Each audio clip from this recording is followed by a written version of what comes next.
What's good? I'm Kinell, and this is Sinister Cinema, where we get deep into the guts of the stranger side of cinema. Just letting you know with this little bit at the start that we now have a Patreon. Sub up to that, and you can get all these episodes early and ad-free, so you won't even see this bit at the start. You get them a few days before the main episodes drop out. We've got some great guests coming up. We've got some studio episodes. We've got some Zoom episodes with some fantastic rappers talking about the films they love and the films that influenced them. We got a lot going on there. Plus, you get some bonus content like film reviews, all that kind of thing. I don't need to explain this to you. You know what a Patreon is. But yeah, it's patreon.com/Kinell Sinister Cinema. So check that out. Peace. Yes, people. What's good? I'm Kinell, and this is Sinister Cinema, where we get deep into the guts of the stranger side of cinema.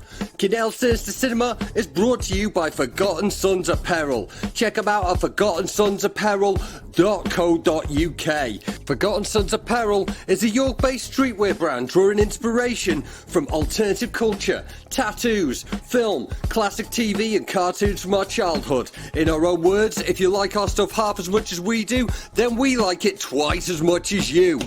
I'm a big fan of this brand and I love the guys who make it. They've supported me for years, way before I was podcasting. They supported me in my battle rap career. You might have seen me rocking some of their garms on Don't Flop and other leagues. I love Forgotten Sons Apparel and I'm urging you all to check them out at forgottensonsapparel.co.uk. Right, now on with the show.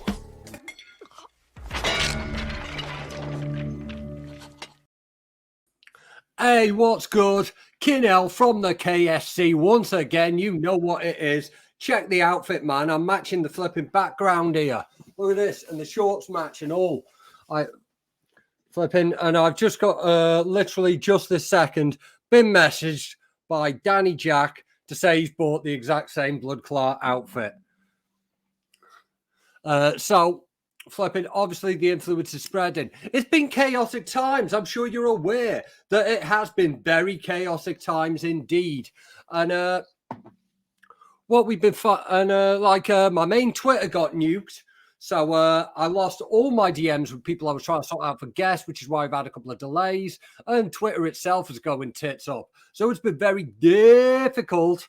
But we away. So I'm back and I'm not going to do loads of, normally I'll tell you what's going on. You know where you can catch my battles on the Don't Flop Patreon. We got, I was going to say follow the Don't Flop Twitter, but God knows if you can even do that anymore because we got announcements dropping. Let's get straight into it. I've got a fantastic guest with me today. Here is the amazing Zoe Rose Smith, aka Zobo with a shotgun. How are ya? I am doing amazing. Very excited to be here with you, Kinell. Yes. Flipping, how has your weekend been going?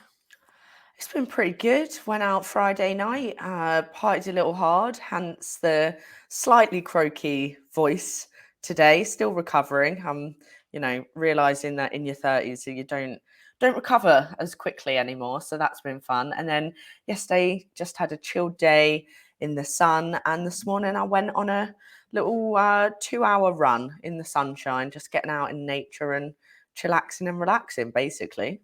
Little 2-hour run. That's quite the oxymoron for me. Flipping half hour's my limit now. Like I just try and fit it in on my lunch break and go a bit further, but nah. I'm flipping back for tea anyway. Well, a lot of people are going to be checking this episode because they know you are. Some people from the KSC may not. But you've got so much stuff going on. Normally, I'm either talking with a guest about something specific. But I just wanted to have this one as a bit of a Zobo starter pack. I love it. I love Zobo starter pack. I mean, that essentially what you're saying there is everyone's going to have to make sure they've got therapy lined up for, after the starter pack. Oh, absolutely. Absolutely. But there's a lot of benefits to therapy. That's a good thing. Exactly. Therapy is a wonderful thing that helps us through many things in life. Yeah. We're going to be talking about two of your biggest projects and like things related to them. But like you've been popping up everywhere lately. Like, you know, I sort of first became aware of you through doing little guest spots on podcasts and like writing bits and bobs. But you're turning up everywhere. You've been writing for like Hustler lately. Yeah, it seems to. I don't know what's happened in like the last. I mean, obviously I've been grinding hard, you know, but in the last year, yeah, things seem to have like really picked up. Working on lots of projects. You know, obviously working on world domination. Clearly, that's the end goal, right? Yeah, you've contributed to all these big, huge like DVD releases, these big presentation things. You've been working with 88 films and some of the other ones that I can't remember off the top of my head now. Do you want to drop a little plug for some of them? Yeah, so like you mentioned, there's been Hustler magazine, which in their October edition, John, who works there, has done an amazing. I probably can't talk too much about what the entire feature is yet, but been working on like a bit of an interview with me. There's going to be some pictures in there, so that's super cool. That's like nice little feature. Then, as you mentioned, 88 Films recently did their The Untold Story release, looking at, you know, the history of Cat 3 films and the nastiness that is The Untold Story. Then also been working with Second Sight Films, done quite a few previous releases with them, like The Guest. Also, now I can't remember what other ones I've done. Oh, recently for them, I've done Ginger Snaps 2. There's also Frontiers release that I've done with an audio commentary with Kelly, who is my co-host on our Bloody Obsession podcast. Also worked with 88 Films on audio commentary with Rebecca McCallum, assistant editor at Ghouls magazine, for The House on the Edge of the Park. Then there's almost too many to remember. The other two are Unearthed Films, who do the like super disturbing, nasty stuff. So I've got something coming out with them for both August Underground Mordom and August Underground Penance. I got to interview the wonderful director Fred Vogel, who is just a sweetheart that makes disgusting movies, and then also working quite closely with Tetro Video, who also release lots of the extreme things. So recently worked on the Night Train Murders, which is like a bit of a kind of like slasher / nasty Italian horror film, and then also recently worked with them on a Marion Dora film, Debris Documentar, I think. I can't even say it. And Justine. So, yeah, a fuck ton, basically. Jeez. So much going on, like so much going on. How do you manage to flipping cope with it all? Yeah. I have like a weekly mental breakdown. That's the truth. Relatable, very relatable. I ain't doing half as much. I'll probably break down probably twice as much. Yeah. Your two biggest projects that you're most currently associated with, projects I've bigged up on the pod a lot of times, it would be the Our Bloody Obsession pod and Ghouls magazine. Yeah, so those are the two biggest projects I would say that I've got going on, and then, you know, just side hustling on all other things as well, basically. So like they cover a lot of areas. Our Bloody Obsession very much focused on your like that's you and Kelly, like very much focused on your sort of specialist subject of extreme horror, whereas Ghouls magazine's like a much wider thing. What? Yeah, for sure. I mean, Our Bloody Obsession is because it kind of started because obviously, like you mentioned, Kinell, we connected it's quite a few years ago now, because it was before COVID times, wasn't it? Yeah. And at that point I was just like, most of the stuff I was doing was by myself. It was under, you know, the name of Zobo with a Shotgun. I was doing like my YouTube channel talking about like disturbing movies or disturbing books. Then I started doing the Zobo podcast, which was just my way to kind of like explore the history of extreme cinema. and essentially, you know, be able to just chat to people about nasty, disgusting movies. But then I found that, you know, it started to become, I mean, you must know as well, like it's hard work doing a podcast or a YouTube channel and doing it all by yourself. And Kelly and I had connected, you know, because Kelly runs Spinsters of Horror, which is an amazing, like, you know, female-led horror outlet with her and her co-host Jess. And they kind of look at lots of different horror films, you know, across very broad spectrums. But Kelly has a big interest in the extreme side of things. So me and her, you know, she kind of reached out to me and she was like, I'm a fan of yours, always have been, you know, really love what you're doing. Obviously, like having a female voice in the extremer side of things is, you know, it's becoming more popular. But when I started, there weren't really that many women talking about, you know, films like a Serbian film. It was, you know, quite a male dominated world. So Kelly and I, you know, she reached out, she was like, I've seen you kind of not really doing the podcast. And I was like, I just don't have the time. I love it, but it's like too much hard work by myself. So she kind of pitched it to me. She was like, well, why don't we join forces, you know, come up, kind of rebrand the podcast, keep, you know, the backlog of what I'd built, but then we rebrand it, we bring it together. And I was like, yeah, why not? Like, two heads is better than one, right? And yeah, we kind of come up with our bloody obsession, because we were like, well, the name literally describes exactly what we're into, right? And yeah, then we just kind of started getting into that and watching, really depraved films all the time, which is fun sometimes. And sometimes I'm like, I want to shoot myself in the face, but that's also great. I mean, that's it. Like that, it's always going to be like that with the nature of extreme cinema. Like, you know, like flipping, if you watched, consumed a lot of it as you have, you're going to be able to sort of find the beauty and the nuance in like much more extreme things. Like that people that might just seem like shocking for shock's sake to someone with like a lower tolerance. Yeah, for sure. But the fact is, there is some stuff that is just like nasty as fuck with no nuance, and the only way to find out which is to put yourself through it, and you put yourself through a lot. Yeah, we have, I mean, over the years, like, you know, my kind of obsession with it happened when I was like, I think about 18, so quite a while ago now, quite a few years. And I was like, you know, I was so obsessed with like finding what is the most disturbing thing that you can watch in the world, you know, and I'd spend hours at like 3 a.m. being like, there's got to be something more disturbing than what I've seen. So over the years, you know, I've kind of watched more and more stuff. But it's surprising, you know, even now I still sometimes watch stuff and I'm still shocked by it. And I'm still like, oh, it gives me, you know, it still makes me feel like uncomfortable. I mean, like a film like Atroz, for instance, which is I think it's Chilean or Argentinian. It's definitely South American. I think it might be Chilean. Yeah. Right. Yeah. Somewhere. Yeah. It's definitely, I think it is. And that film, my God, like I've seen it maybe about 4 or 5 times now. And I recently watched it with Iona, who is Ghouls Magazine contributor and also lets me put her through horrific movies, clearly.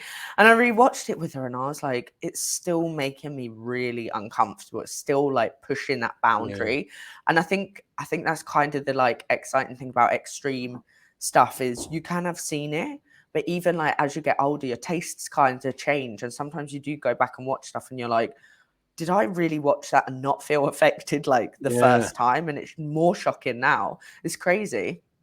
That's definitely true. There's like certain films that I've watched, I'm like, whatever, like younger, but it's like as I move through life and like taking on more influences and like know more people that have gone through things, and you know,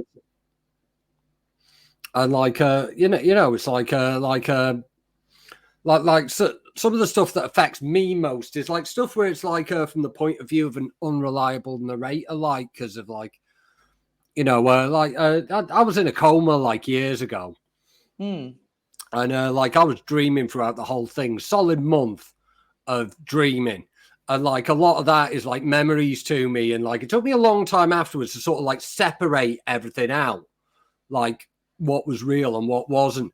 So anything that fucks with reality gets to me more than anything else. Right. Yeah, that makes sense. Yeah. But what's the disturbing movie? Like, what's probably the most disturbing film you've seen? I don't know. It's difficult to flipping like classify like I mean it's like flipping like it's things like the Serbian film are like the most wild shit I've seen on screen. But like I think with the Serbian film particularly, it's the reason why it gets so much like infamy from people who haven't watched it is because the Wikipedia description of Serbian film is 10 times worse than watching a Serbian film. You know, and that's why there's so many people that are absolutely raging about it, because they read that and like the images in their mind are like that's what they created in their mind. And like, but the thing is, like, a Serbian film is very much a film. It's really well shot. It's like flipping acted. There's no point at which you're confused with reality in it. You know, so you have that distance of it. But whereas like your August Underground, if you said, there's much more of an instant flipping connection. Yeah.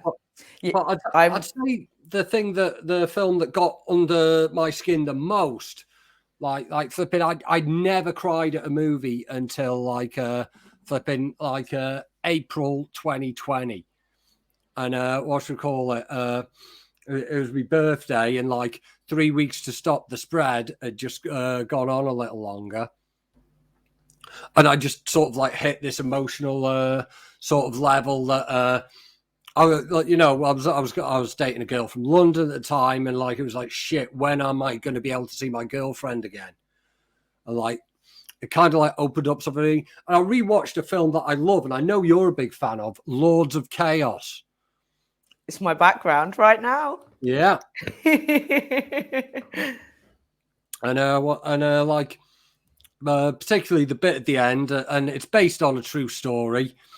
But yeah, the bit at the end when your man kills your other man, like that was it. That just broke me, and I became a guy who cries at films in that fucking moment. And like, so I think that's got to be like one of my most disturbing of all times, because it's just changed who I am. And like, obviously I had an awareness of like the real life situation behind it. And it's like fucking Varg Vikernes is still a cunt to this day. He's in prison. He's just out being a fucking prick. And just the knowledge that fucking like, you know, like this is a guy who's going to like continue to have a following, like after that fucking brutal murder. That gave it a different sense of reality to me. Yeah.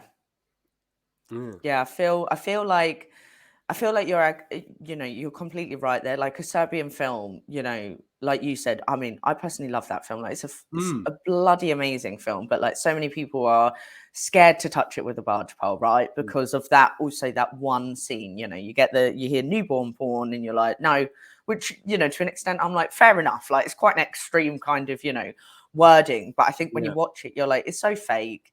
It's in there for like, you know, it's such a small part of the film that really that's not, you know, that's not the worst kind of bit. And I think much to your kind of point is that, you know, some films, it's interesting when it comes to like disturbing stuff, isn't it? Because some of the films that maybe you wouldn't expect to be as disturbed by, if you watch it at a particular time, it's going to like resonate with you more. And obviously I'm glad that you said Lords of Chaos, because clearly by the background, like as you said, it is, I think it's one of the best films ever in the world, and I won't have anyone else say otherwise. I will say something that kind of completely contradicts what I've just said, though, because I'd say more like there's been things that I've had to switch off, like because they got my gag reflex going. I'm thinking of certain, and like, you know, like a Regurgitated Sacrifice by Lucifer Valentine. That's Yeah. grim. That's just grim. Yeah, it was one of those. My gag reflex didn't want to play ball that particular day, so I just switched it off for that reason. That was a very visceral thing. I wouldn't say it's disturbing, but I'd say that I've been trying to think of things that I've just turned off for, like it's not okay to be watching this. And and I think one of the key examples is an anime. Okay, which anime? It's Urosukadoji, Legend of the Overfiend. Some people have suggested that I watch this one. A few people have said they thought I would like it. Yeah, like flipping. My mate, you when I was in uni, collected the videos of it, and there was a heavily edited version for the UK. And like honestly, it was fucking hilarious. You know, there's this whole thing in it where there's this guy who's just like a little shit house. Who's getting bullied by the by all these girls and that. Like fucking like this demon says, oh, you can be like this like super geezer if you chop your dick off and replace it with this demon dick. And like wow. And like that, then he's off on some fuckeries. And there's this one bit where they're like, just before there's some kind of confrontation, he's like traveling through a building park and he's like swinging on his dick through the fucking scaffolding. And it's fucking hilarious. Oh. Yeah. Anyway, like a few years later, like, downloading was a thing. So flipping, I thought, oh, I'll get like the what should we call it, the uncut version, see what that was like now. And I got like the uncut American one, and still pretty fucking hilarious, gotta be honest. And then I sort of had a look into it. I found out that even the American one is like this 3-episode thing that was like edited into a movie, and there was still like quite a lot taken out. So yeah. This is it. We what we call it. We dive into these things. We always try and find like the best version. So I tracked down the original subtitle thing, downloaded that, and like there was it was just like it just I got the Super Rick really early into it, thinking, oh shit, I should not be watching this, and turned it off, and I haven't gone back to it since. And that was about 15 years ago. And I've still got it. I've still got that original version on a USB, but I haven't got through all of it just because I haven't put that USB back in my computer since, because of how much it fucking got under. Like I thought, oh, this is not okay. Oh well, now you know that I want you to send it to me, right? Because now I'm like, well, I'm gonna have to check this out, right? Yeah, yeah. I'll hook it up, but it's like the whole thing, like the tentacles and that they have going on in anime. I think it all started with this. And I see. Yeah, and like that was kind of funny initially, but the bit that got me is like flipping, like the fucking tentacles just sort of squirted in this very young girl's face. I'm like, ugh. Oh yeah. Creep me right out, like. And I feel with like cartoons and anime type stuff, you can go further because there's no actor there is a great extreme cartoon called Where the Dead Go to Die. Yeah, I've heard of this. That was just something that like one guy made over years, wasn't it? Yeah, and it's fucking grim. I watched it and I was like, I don't feel like this. It's similar to you. I was like, I don't feel like I should have watched that. Like, I felt very dirty after watching that movie, but like, because you can go so far, and he does. He's gone. Yeah. Wow, it goes far. It goes really far. Yeah, and like I suppose it's like one thing. Like Fred Vogel's like, just bust out the camera and we'll do this, and like. Like they've done this, and there's all kinds of consent going on, like. But it was something like that. It's like someone spent ages drawing this and animating this. And...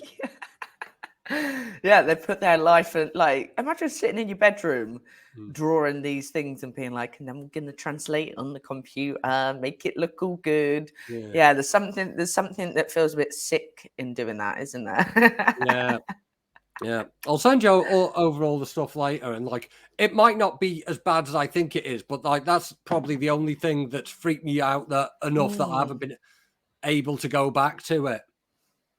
Well, I'll definitely give it a watch. Yeah, for sure. Sounds good. Yeah. Like we've been on the extreme, our bloody obsession route.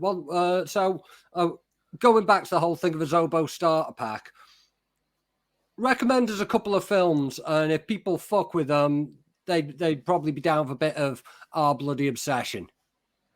Yeah, for sure. So, I mean, we obviously cover like very extreme stuff. So, I guess it comes with a slight warning and trigger warning to, if you start, like, if you've not watched anything extreme, I would probably suggest starting maybe at like the higher end of the scale with something like, to be fair, I usually suggest like The Human Centipede as a film to kind of like test the waters, because it's not too bad, but like you get the gist of where these films kind of take you down.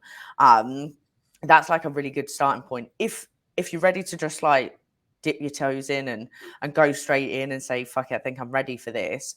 One of the recent couple of films that we covered, it was actually our latest episode, but they are two of my very favorite extreme found footage films would be My Cat, a film for Anne, and also another one that's called Sorgoy Prakov, My European Dream, because they're not too disturbing. They touch on elements of disturbing, but they're not going to take you like straight into the deep end. Whereas like if you think of something like Megan is Missing, that's like, wow, okay, I'm having a bad time already. Yeah. So I would suggest those two films. They're really, really good. And then thinking of something else that we haven't covered on the pod at the moment, but I rewatched, and I think again it's kind of a good way to like get into the more kind of like disturbing side of things and understand like where the brutal and bleak elements come from. Is something like Funny Games. That's a great film, and there's two versions, so you can watch both, see how you vibe with both. They're both really good.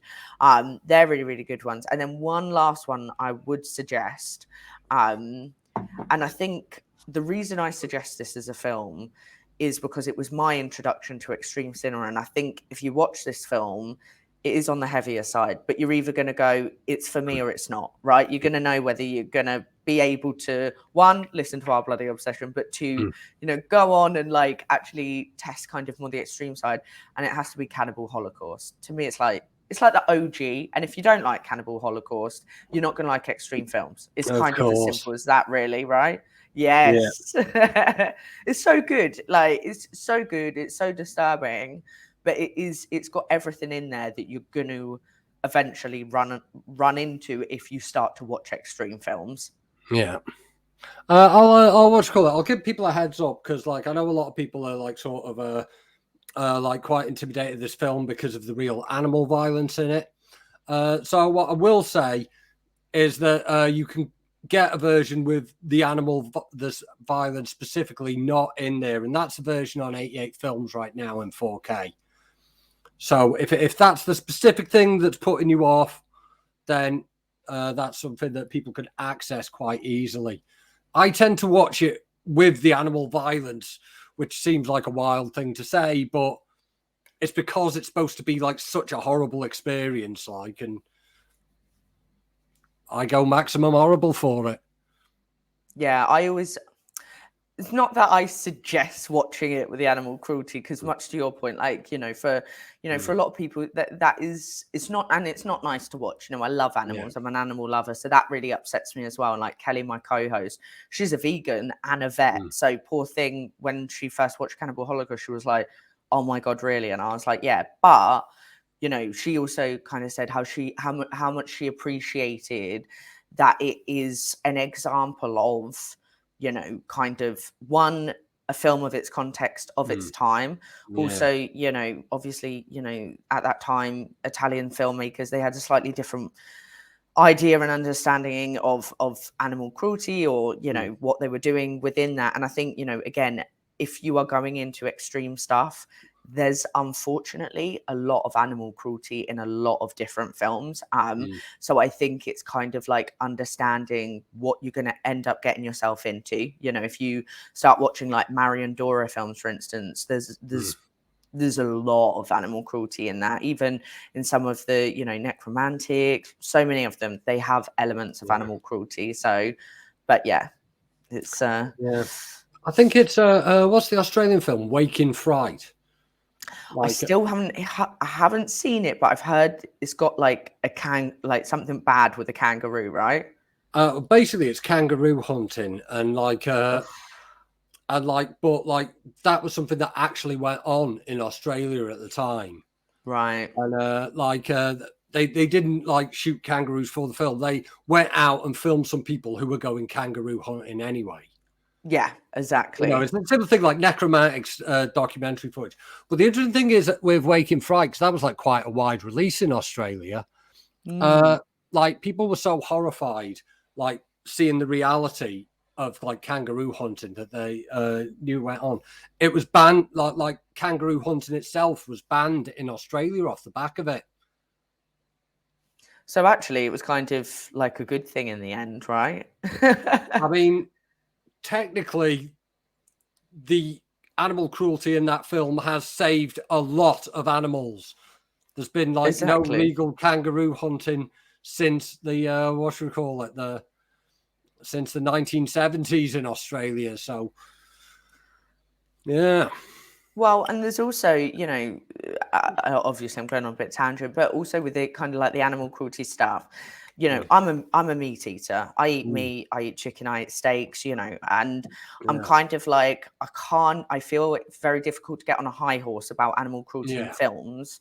Obviously, killing animals for entertainment purposes versus food is another topic. However, I find it often difficult to get on a high horse about animal cruelty when I'm very happy that I'm supporting the slaughter and cruelty, let's be honest, in many of the cases too, of animals on a daily basis, but going, oh no, you mustn't kill a spider in the woods, you know, in Cannibal Holocaust. And it's like, you know, also in that film, you know, it's an indigenous tribe that hunt their food in the wild. So technically, you know, for them, that's not cruelty. So, yeah, I mean, I could go on about for days about this topic, but flipping. Like, I will say, like, the most horrific animal cruelty I've ever seen has always been shown to me by vegans. And yeah, like it's one of those, like, oh, you've got to watch this fucking documentary. I'm like, where's the cannibals? Where's the cool shit? Oh well, yeah. So yeah, that's quite an interesting point to sort of leave extreme on. Like, well, at this point, I think we should pivot over and talk about Ghouls Magazine.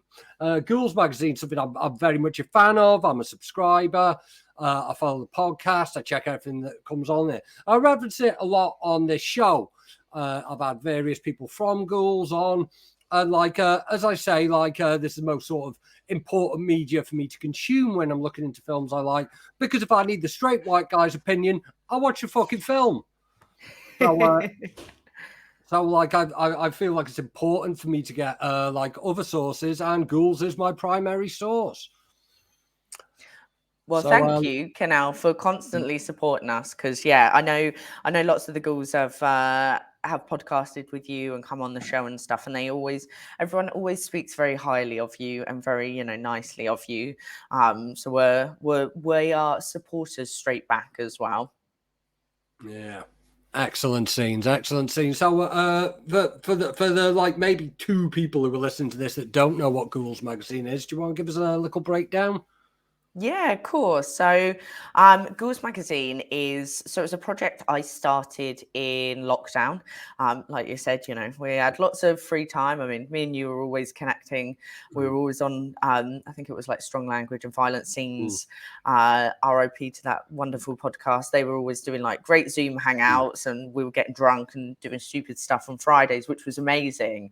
But then I needed an extra little project during that time. And, you know, for me over the years, I've always like been surrounded by amazing people in the horror scene from different walks of life with different perspectives, different experiences. And, you know, whilst I still really appreciate, you know, male perspectives on films because it's not my perspective and I like that, I was like, oh, it would be amazing to bring together more of a space for all of these women and, you know, now also non-binary writers that I've seen that are talking and have a vastly different, you know, perspective to some of the ones that are out there, and even including, you know, my own perspective. They were very different to that as well.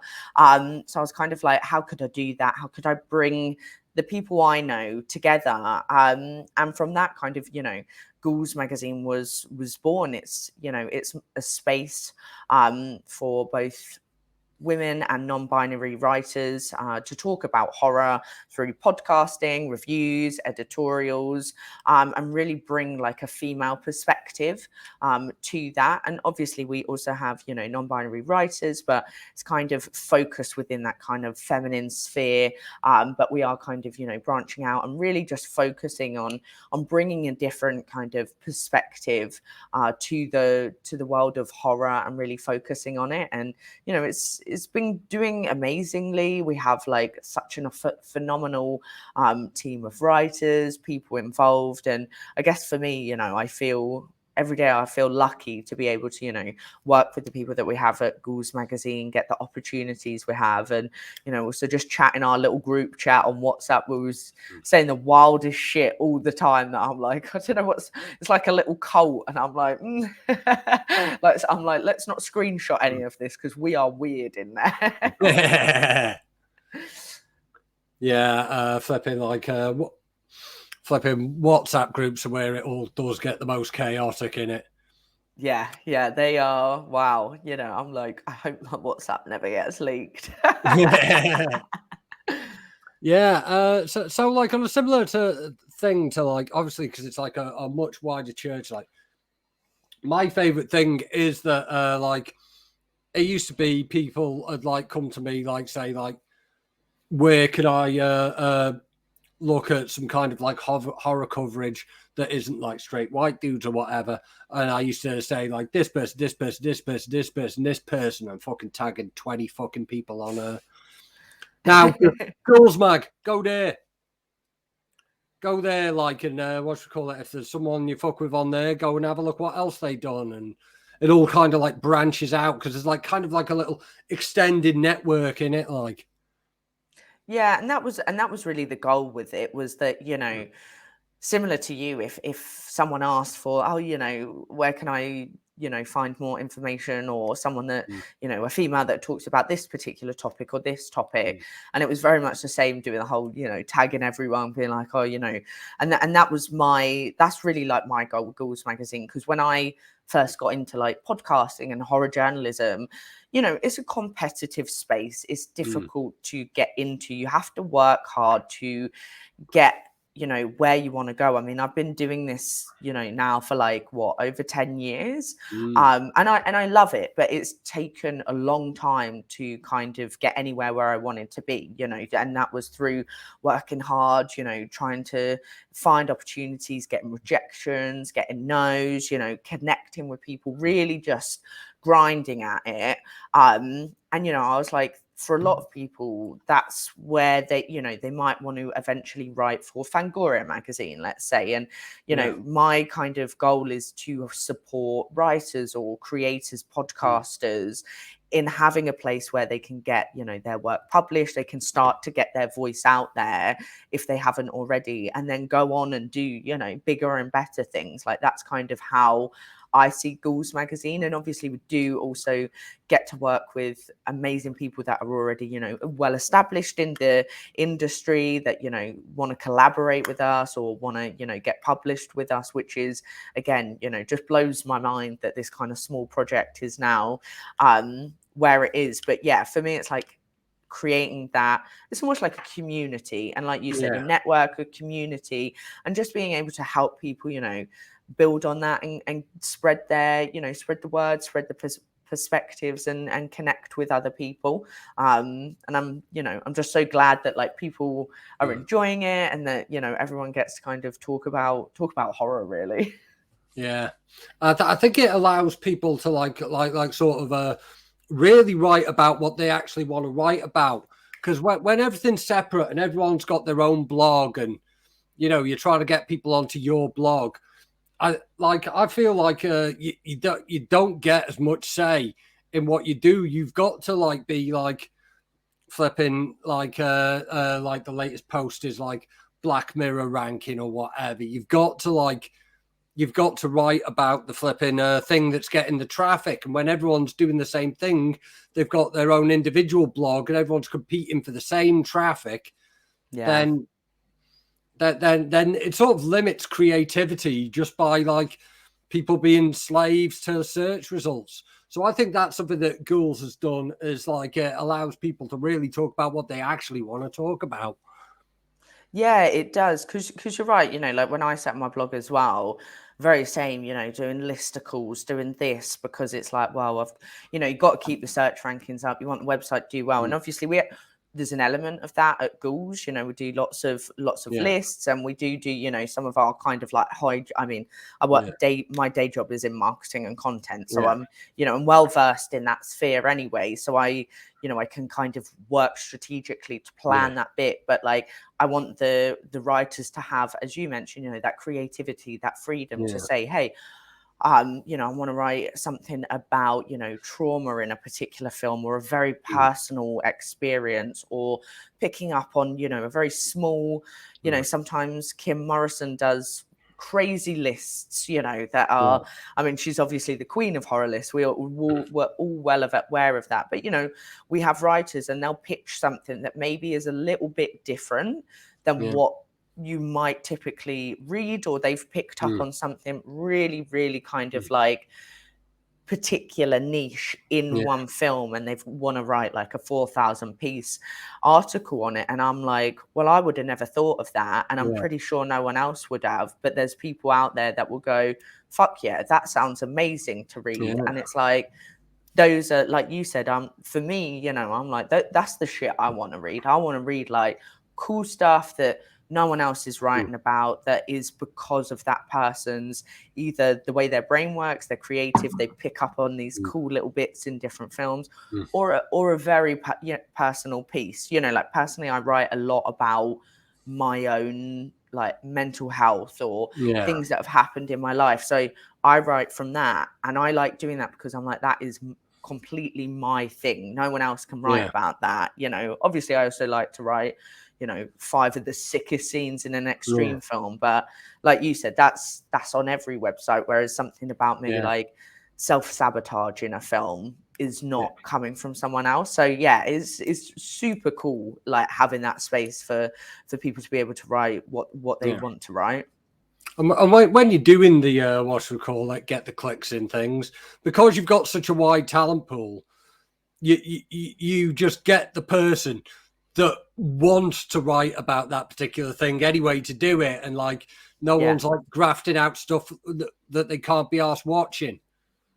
Exactly. Like we never, we're also quite I guess we're quite like, easygoing in terms of like the way we approach stuff is, we're not super strict about deadlines. We work with the writers. We're like, well, look, if life shit comes up, you drop an article, like no one's going to moan at you. It's not the end of the world. Like there's bigger things in the world. So that's quite nice as well. And like you said, lots of people, they do want to write, 15 zombie movies that, came out in the last 10 years because they like doing that. And that's, it's amazing that we can just kind of not like force people into you got to write this, and because I've I won't name where it was, but I previously wrote for like a magazine years and years ago, a horror magazine, and I got to the point where I was like, I don't want to review this shit movie. I don't want to do it.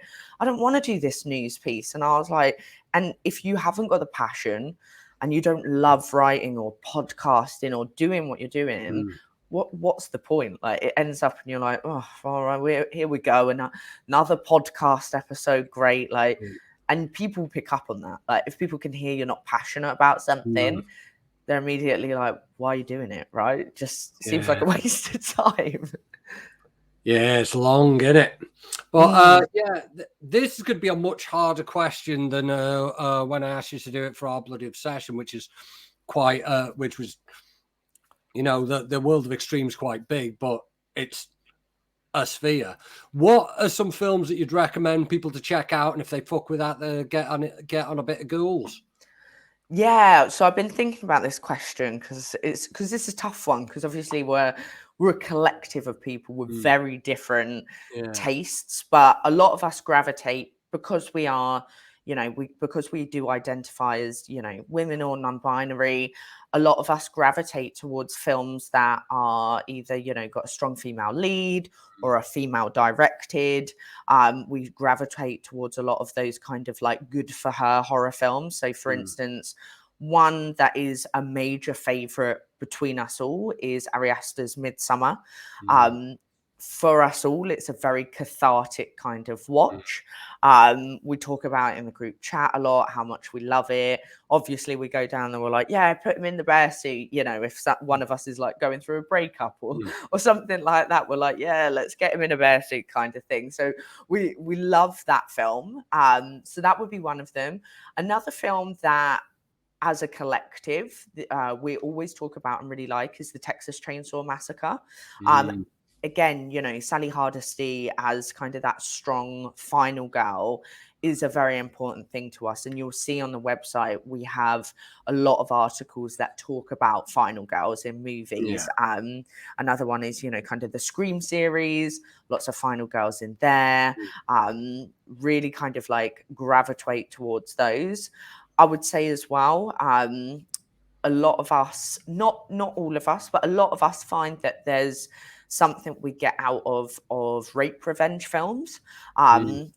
Obviously they can be a little bit more hard hitting, they can be a little bit tougher to look at and to love, but one that always kind of crops up is Coralie Fargeet's Revenge, which obviously was a great, I mean, I love rape revenge films and I like even, you know, male directed ones, but I think a lot of us really appreciated having a really strong female directed rape revenge film, which perhaps was a little less gratuitous in terms of, you know, the rapes that it does show, and focus perhaps on a bit more of like the revenge side, and it's bloody and it's gory and it's great.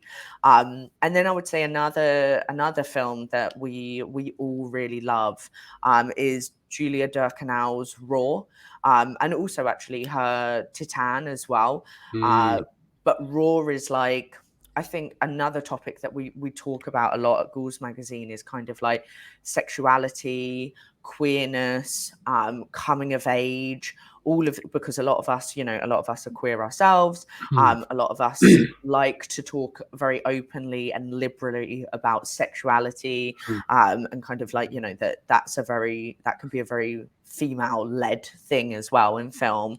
And obviously it's also cannibals, which we all love cannibals as well, you know.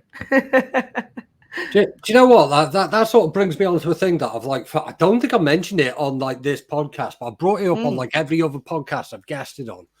Yeah. Like, I'm a big fan of the torture porn movement, so like I get asked to talk about that a lot. And like the thing is, like I feel like the next big movement in horror is going to be around sexuality. It's going to be shaggers horror, because like in the same way, flipping like by like year 2000 and that, you know, we're post Scream, we've got all the Dawson's Creek people in the slasher movies, and they're cutting out a lot of the violence so they can sell it to the teenagers and that. But like the teenagers in real life just discovered the internet and they're watching cartel beheadings. So, you know, what their experience wasn't reflecting what they were seeing in horror movies. And like one of the things that comes out of that is we get torture porn where it goes completely the opposite way and goes, oh, we're going to show you some gnarly shit. And like I'm thinking like that wouldn't really need to happen now with violence, because, you know, I watch Evil Dead. You know, I was in a packed cinema watching Evil Dead Rise, fucking like skin getting taken off with cheese graters and shit. We're good for violence on big releases now. But like, I feel like there's been this like desexualization of cinema that's been going on for a while. And it's been off the back of like things people say on Twitter. It's always like these Puritans and all this, like, and you like look at their accounts and they're fucking Disney adults, like, and You know, it's like this is it. You know, we do exist in an age where you don't have to. If you like the entertainment you're into as a child, you could just watch that forever. You know, if you're into superheroes, you just don't have to go on to anything. There's going to be enough content. But, you know, because we've got this whole new sort of generation of people that don't even watch films with the word fuck in it, then they're not going to have the tolerance. Never mind the extreme horror tolerance. They haven't got the tolerance for a shower scene. So these are the people that are like creating this online discourse. And like I think like sometimes like studios have been guilty of like taking it too seriously, saying, oh, like people on Twitter are saying they don't like sex. And you're like, yeah, but those people aren't going to watch shit anyway.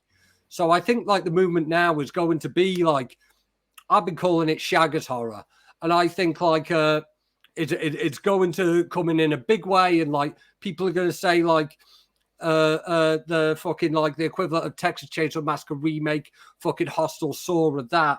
It's going to be things like Infinity Pool and Titan and stuff like this, stuff that's like getting cinema releases and having a big impact and showing dicks. You know, it's.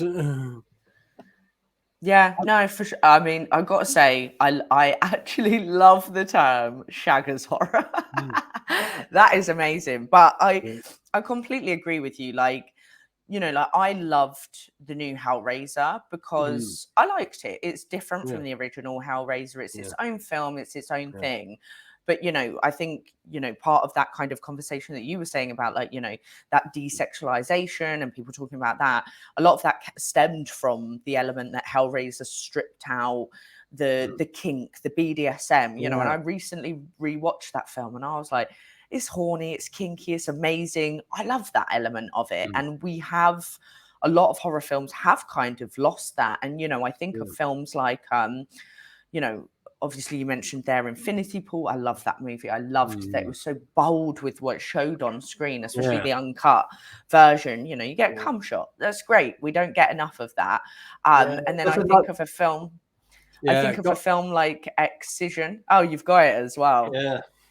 It's great, isn't it? Yeah.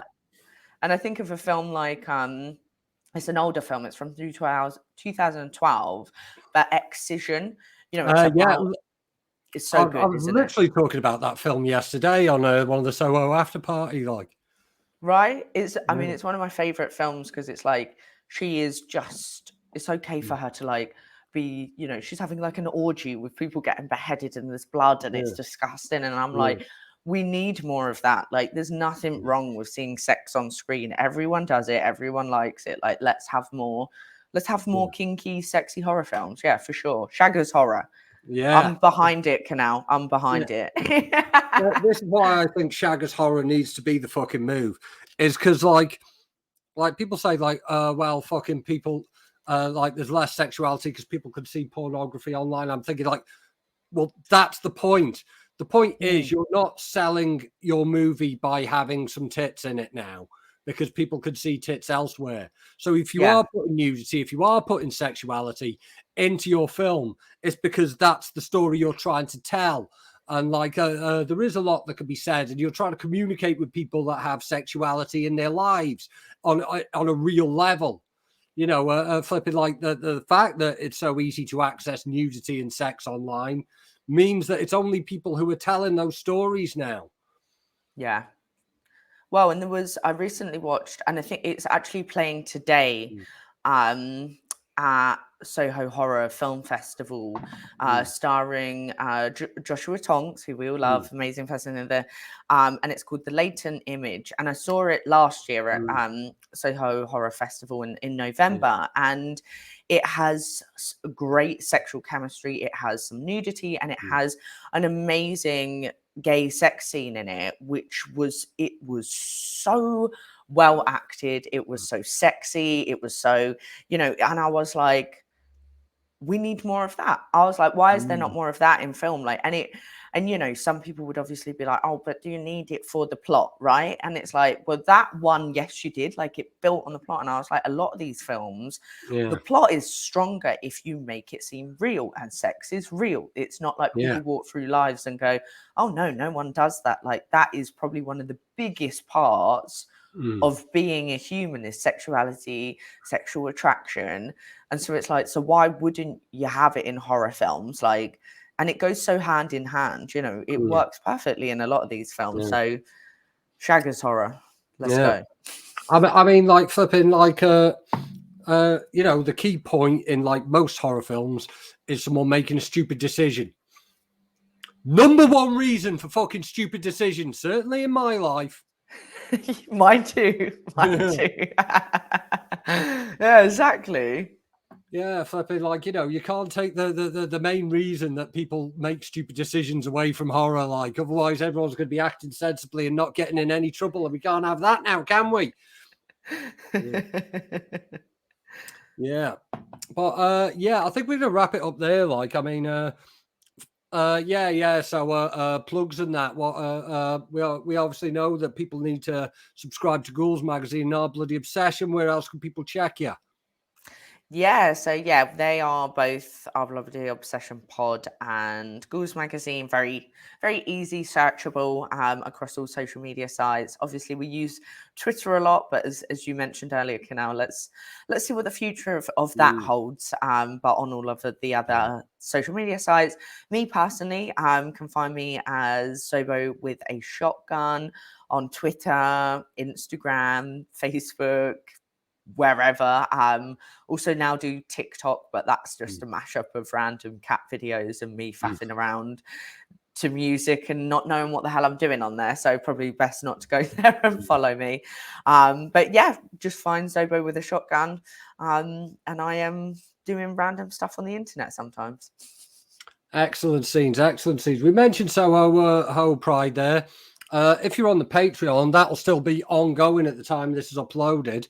So you can head over, and I think you can watch all the films. So I think there's still time to flipping, like, catch all the films from that if you're watching this on the Patreon.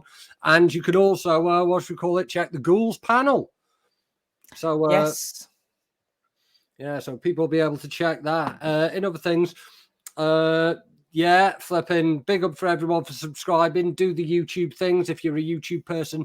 The likes, the subscribes, the comments, all them ones that I always forget to do. And follow me on Twitch, twitch.tv/Kinell, yo, because like now I'm streaming like old PS2 horror games. I'm getting quite into that.